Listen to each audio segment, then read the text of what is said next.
ওং নমো নারায়ণে। ভিডিওর শুরুতে ভগবান নারায়ণ বিষ্ণুর নাম স্মরণ করে ভিডিওটা শুরু করছি। হ্যালো গাইস, নমস্কার সকলকে। জ্যোতিষশাস্ত্র মতে লগ্ন অধিপতি বা লগ্নপতি সর্বদা শুভ ফল দান করে। নবম এবং পঞ্চম ক্ষেত্রে অধিপতি এবং যোগকারক গ্রহ সর্বদা শুভ ফল দান করে।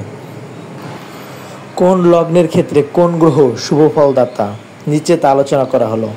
1. মেষ লগ্নে লগ্নপতি মঙ্গল, নবমপতি বৃহস্পতি এবং পঞ্চমপতি রবি শুভ ফলদাতা।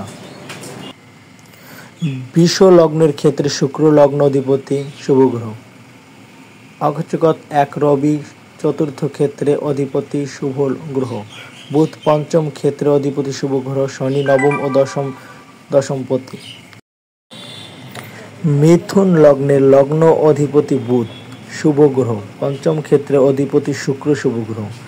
কর্কট লগ্নের অধিপতি চন্দ্র শুভ গ্রহ, পঞ্চম এবং দশম ক্ষেত্রে অধিপতি মঙ্গল শুভ গ্রহ, নবম ক্ষেত্রে অধিপতি বৃহস্পতি শুভ গ্রহ।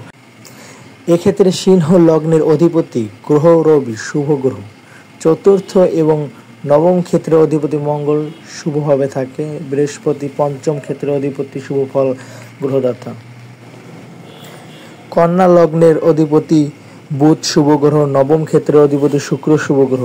তুলা লগ্নের লগ্ন অধিপতি শুক্র শুভ গ্রহ, পঞ্চম ক্ষেত্রের অধিপতি শনি বুধ, নবম ক্ষেত্রের অধিপতি শুভ গ্রহ। বৃশ্চিক লগ্নের ক্ষেত্রে অধিপতি মঙ্গল শুভ গ্রহ, পঞ্চম ক্ষেত্রের অধিপতি বৃহস্পতি শুভ গ্রহ, নবম ক্ষেত্রের অধিপতি চন্দ্র এবং দশম ক্ষেত্রের অধিপতি রবি শুভ গ্রহ। ধনু লগ্ন অধিপতি বৃহস্পতি শুভ গ্রহ, পঞ্চমপতি মঙ্গল ও নবম ক্ষেত্রের অধিপতি রবি শুভ গ্রহ।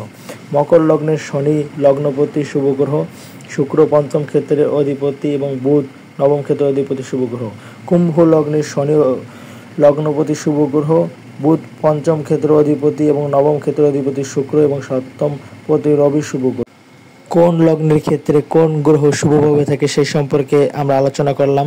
ভিডিওটি ভালো লাগলে অবশ্যই লাইক, কমেন্ট, শেয়ার এবং সাবস্ক্রাইব করে আমাদের পাশে থাকবেন। ধন্যবাদ সকলকে।